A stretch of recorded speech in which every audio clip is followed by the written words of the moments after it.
Hello साथियों, नमस्कार। मेरा नाम है शिवनीश और आप देख रहे हैं जीएमसीबी शिवनीश। आज एक ऐसी स्पेशल टॉपिक पे बात करने आया हूँ कि जो आपका यूपी पुलिस का एग्ज़ाम अगले 8, 9 और 10 जून को होने वाला है, उसकी कट ऑफ कितनी एक्सपेक्ट कर सकते हैं, कितना टारगेट लेके चल सकते हैं, हम क्या अंदाज़ा लगाएं कि यार इस बार हम बिल्कुल चादर तान के सो जाएँ और हमारा सिलेक्शन 100% हो जाएगा। तो इसी के ऊपर बात करेंगे। सबसे पहली बात ये है कि यार इस बार पेपर हार्ड आएगा या ईजी आएगा, मॉडरेट आएगा।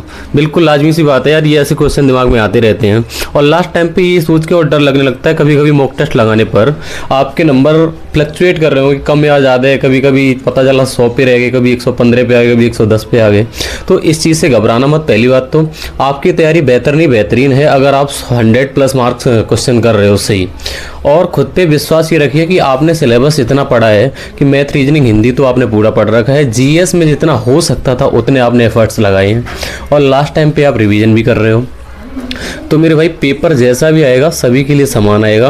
और पेपर अगर एक्सपेक्ट करें कि इस बार इजी आएगा, टफ आएगा, तो आप कहें तो 2027 में आपका इलेक्शन लगा हुआ है, तो इलेक्शन की वजह से पेपर हार्ड आने की संभावना बहुत कम है, ना कि बराबर है। जैसा कि आपने अभी हाल ही में यूपीएससी का पेपर देखा था। हाँ, ये जरूर कह सकते हैं कि 60,244 जैसा पेपर बना था उससे हार्ड नहीं बनेगा पेपर। ये आप देख लेना 8, 9 और 10 जून को जब पेपर आएगा तो पेपर का लेवल कहीं 60,244 जैसा ही देखने को मिल जाए या उससे इजी देखने को मिल सकता है मेरे भाई। और एक बात बताएं, पेपर तो सभी के लिए समान आएगा, इस बात पे हमारी चर्चा हो गई है। एक चीज़ और बताएं, जो आप घर पे मॉक टेस्ट लगा रहे हो, अगर आपने एक नॉर्मल सा क्वेश्चन अगर गलत कर दिया है, कहीं तो सिली मिस्टेक्स बोलते हैं, जो आपको क्वेश्चन आ रहा था लेकिन उसमें आपने गलती कर दी है, तो यार सबसे बड़ी गलती ये है कि आपने भले चाहे टफ क्वेश्चन अगर वहाँ पे सही कर जाओ, अगर आपने एक सिली मिस्टेक छोटा सा इजी क्वेश्चन अगर गलत कर दिया तो आप उसी के बराबर मेरे जो आपके साथ में बैठा हुआ बराबर सीट में जो पेपर दे रहा होगा बच्चा, वो आपके बराबर आ जाएगा, एवरेज वाला भी। बात को समझना कि आपसे सिली मिस्टेक बिल्कुल ना हो। कोशिश करिए मॉक टेस्ट में जो सिली मिस्टेक होगी उसको एनालाइज करो, यार ये मिस्टेक क्यों होगी, क्वेश्चन तो हमारा 100% सही हो जाता अगर हम ध्यान से अगर कर लेते, सही से पढ़ लेते। कभी कभी पढ़ने में मिस्टेक हो जाती है, जैसे कभी कभी नहीं दिया होता है क्वेश्चन को समझना कि इनमें से कौन सा नहीं है, उस लास्ट वाले वर्ड पे ध्यान नहीं जाता है, तो यार वो वाला क्वेश्चन कभी कभी गलत हो जाता है। इस चीज़ पे थोड़ा सा ध्यान दो और वो एक क्वेश्चन आपको बहुत ऊपर ले जा सकता है। अगर एक इजी गलत कर दिया और एक हार्ड सही कर लेगा तो भाई बराबर ही रहे, उससे कोई फ़ायदा नहीं मिला। इस बात पर विशेष ध्यान रखना। और यही पेपर में भी बहुत ये मैटर करता है कि इजी क्वेश्चन अगर गलत करके आ गए तो वो आपकी रैंक को डाउन ही करता है, अपनी करेगा मेरे भाई। और एक चीज़ बात करें, कट ऑफ पे आ जाओ, तो कट ऑफ पे कट ऑफ कितनी जा सकती है, कट ऑफ पे किस किस भर्ती का इफेक्ट रह सकता है मेरे भाई। तो आपको बता दें कि 60,244 भर्ती हो चुकी है, वो कोई तो अपियर नहीं हो रहा है इस बार एग्जाम में। 60,244 के बाद जो बॉर्डर पे फाइनल लिस्ट में रह गए थे, या फिर कहें तो यूपी पुलिस के फिजिकल में 60,244 वाले में शॉर्ट लिस्ट होने के बॉर्डर पे आ गए थे, सब ज़्यादातर बच्चे वही अपियर हो रहे हैं और उन्हीं की तैयारी भी बेहतरीन होगी। हो सकता है जो नए बच्चे आए हैं, जो अभी हाल ही में 12th हुई है, वो भी कुछ बच्चे हो सकते हैं, लेकिन ज़्यादातर संख्या में जो कॉम्पिटिशन है वो लास्ट टाइम के जो बॉर्डर वाले बच्चों से है।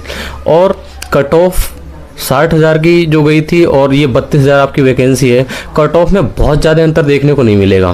कहें तो आप मॉक टेस्ट लगा रहे हो उसमें किस चीज़ को टारगेट कर सकते हैं, अगर कट ऑफ को एक्सपेक्ट करें, कट ऑफ भी बताएंगे कि कितनी आप टारगेट कर सकते हो, तो आप उसमें रैंक आ रही होगी जब आप मॉक टेस्ट लगा रहे होगे। और ऑनलाइन मॉक टेस्ट सिर्फ मैं एक ही प्लेटफॉर्म सजेस्ट करूंगा, सिर्फ ओनली टेस्ट बुक करूंगा।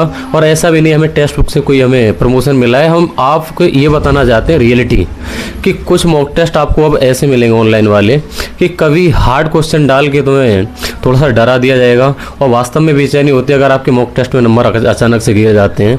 तो उन बहुत सारे प्लेटफॉर्म जितने हैं जिन पर लाखों की भीड़ लगी हुई है उसमें से थोड़ा हटिए, आप सिर्फ टेस्ट बुक का एक ऑनलाइन मॉक टेस्ट दीजिए। या फिर ये देखिए कि 32,000 अगर वैकेंसी है, अगर आपकी रैंक 20-25 हज़ार में आ रही है, ध्यान देना 25,000 नहीं 30,000 में भी अगर आपकी रैंक आ रही है तो आप 100% लिख लो कि आपका सिलेक्शन होने वाला है इस वाली भर्ती में। क्योंकि ये जो 32,000 रैंक आएगी इसमें वो भी बच्चे होते हैं जो दोबारा मॉक टेस्ट सबमिट करके आ जाते हैं और रैंक को ऊपर कर लेते हैं। मेरे भाई ये रियल एग्जाम नहीं होता है, इसमें सब अपने घर पर बैठे बैठे 2-2 मोबाइल से मॉक टेस्ट दे रहे होते हैं। विशेष ध्यान देना, अगर आप 30, 32, 35 हज़ार तक की रैंक में अगर आ रहे हो तो ये मान के चलना आपकी तैयारी बेहतरीन है। खुद पे विश्वास रखो, कॉन्फिडेंस ऐसे ही आएगा। अदरवाइज डिमोटिवेट होने के बहुत सारे तरीके हैं, बहुत सारे प्लेटफॉर्म है, बहुत सारी वीडियो हैं, उनसे आप डिमोटिवेट हो जाए। कोई कट ऑफ बता देगा, कोई उससे डिमोटिवेट हो सकते हो। विशेषकर रैंक पे ध्यान देना और एक्यूरेसी विशेष ध्यान देना। यार एक्यूरेसी कितनी ठीक हो रही है। अगर आपने 100 क्वेश्चन अटेम्प्ट करे, सब सॉल्व करके करे, क्या यार पता चला उसमें 35 क्वेश्चन ही गलत कर दिया आपने, तो यार एक्यूरेसी तो गई। और परसेंटाइल आपकी 80-85 से ऊपर आनी चाहिए जो मॉक टेस्ट लगा रहे हो। और अगर कट ऑफ की यार बात करें तो अगर 60,244 जैसा पेपर आया, ध्यान देना, हम ये नहीं कह रहे कि इस बार की एक्सपेक्टेड इतनी ही रहेगी, हम ये बता रहे अगर 60,244 जैसा पेपर आया तो आपकी कट ऑफ कितनी जाएगी। तो अगर कोई अनरिजर्व कैटेगरी से है, अनरिजर्व में मेरे भाई अदर स्टेट भी फाइट करता है और अपने यूपी का भी फाइट करेगा। तो मेरे भाई पिछली बार कट ऑफ गई थी 225 फाइनल, 225 मार्क्स बता रहे हैं हम। अगर क्वेश्चन में बात करें तो इस बार अगर कोई बच्चा यूआर में 115 से 117 के बीच क्वेश्चन अगर ठीक कर रहा है, अगर यहाँ तक उसका पहुँच रहा है, 60,244 वाला पेपर जैसा कोई मॉक टेस्ट अटेम्प्ट कर रहा है, तो मेरे भाई वो सेफ स्कोर में अपने आप को काउंट करे, उसका सिलेक्शन 100% होने वाला है इस बार, अगर पेपर वैसा ही आया तो। और आगे अगर ओबीसी की बात करें, अगर ओबीसी की बात करें तो मेरे भाई इसमें केवल यूपी के लड़के आएंगे, केवल मेल की अभी कट ऑफ बता रहा हूँ, फीमेल की भी बताऊंगा कि ओबीसी मेल की 112 से 115 अगर क्वेश्चन आपके टच करें एक बार भी, तो आप ये मान लिए आप सिलेक्शन के दायरे में आ रहे हो, आपका फाइनल सिलेक्शन होने वाला है। अगर थोड़ी सी सिली मिस्टेक से और ध्यान दे दो, ये रिवीजन कर रहे हो, जो छोटी छोटी गलतियां, छोटे छोटे क्वेश्चन गलत हो जा रहे हो, उन पे अगर ध्यान दे लोगे मेरे भाई सिलेक्शन आपका कोई रोक नहीं पाएगा। आपकी तैयारी बेहतरीन है, किसी के बहकावे में मत आना। और अगर ईडब्ल्यूएस की बात करें तो मेरे भाई 107 से 110 क्वेश्चन मेल की बात कर रहे हैं, अगर इतने टच करे हो एक बार भी तो मेरे भाई आपको कोई रोकने वाला नहीं है, किसी के बहकावे मत आइए, आपका सिलेक्शन होने जा रहा है इस बार। बस सिली मिस्टेक पे ध्यान दीजिए और पेपर में कॉन्फिडेंट होके बैठ जाइए, क्योंकि पेपर के टाइम पे बहुत सारे डिस्ट्रैक्शंस आएंगे आपके सामने में पता है। और वही एससी कैटेगरी की बात करें, अगर कोई 100 क्वेश्चन बच्चा टच कर रहा है तो वही सेफ जोन में समझे, मतलब फाइनल कट ऑफ फाइनल में वो 100% आएगा बच्चा। अगर 60,244 जैसे पेपर जैसा कोई मॉक टेस्ट दे रहा है उसमें इतने नंबर आ रहे हैं। बाकी अगर पेपर इजी आ गया तो वही आपके क्वेश्चन ऊपर बढ़ जाएंगे, पेपर हार्ड आ गया तो आपके क्वेश्चन नीचे आ जाएंगे। बस हम इसको जो मान के चल रहे हैं, एक 20 मान के चल रहे हैं, 60,244 की भर्ती का 20 मान के चले मेरे भाई। वहीं पर अगर फीमेल की बात करें, अगर फीमेल 103 से 105 तक अगर आपके क्वेश्चन टच कर रहे हैं तो मेरे भाई फीमेल की आपका भी सिलेक्शन 100% हो जाएगा।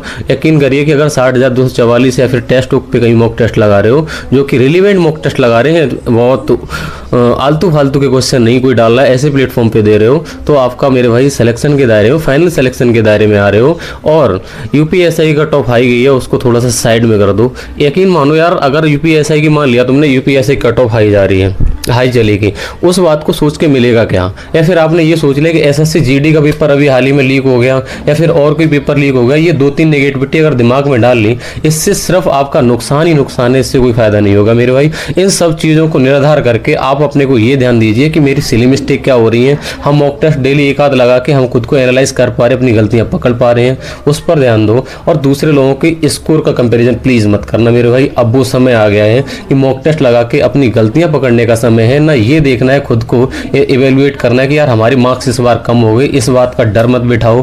टेंशन में आ जाते हो कि एक मॉक टेस्ट लगा लिया, नंबर कम हो गए, फिर पढ़ाई नहीं कर रहे हैं, पता चला यार आज तो टेंशन होगी, टेंशन करेंगे, आज टेंशन करे से अपने नुकसान करोगे मेरे भाई। मॉक टेस्ट सिर्फ अब इसलिए लगाइए कि हमें जो छोटा सा क्वेश्चन ये हमारा यहाँ पे गलत कैसे हो गया, जो कि हम सही कर सकते थे, ये मॉक टेस्ट लगाने के बाद खुद को एनालाइज करो।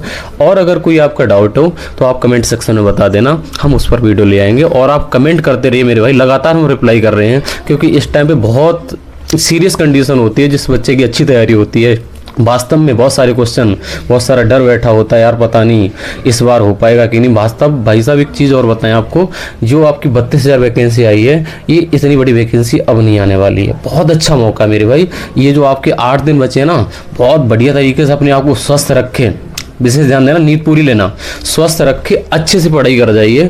और जितना आप हेल्दी रहेंगे उतनी अच्छी पढ़ाई कर पाओगे, अच्छा आउटपुट निकल जाएगा और अच्छी रिवीजन कर पाओगे।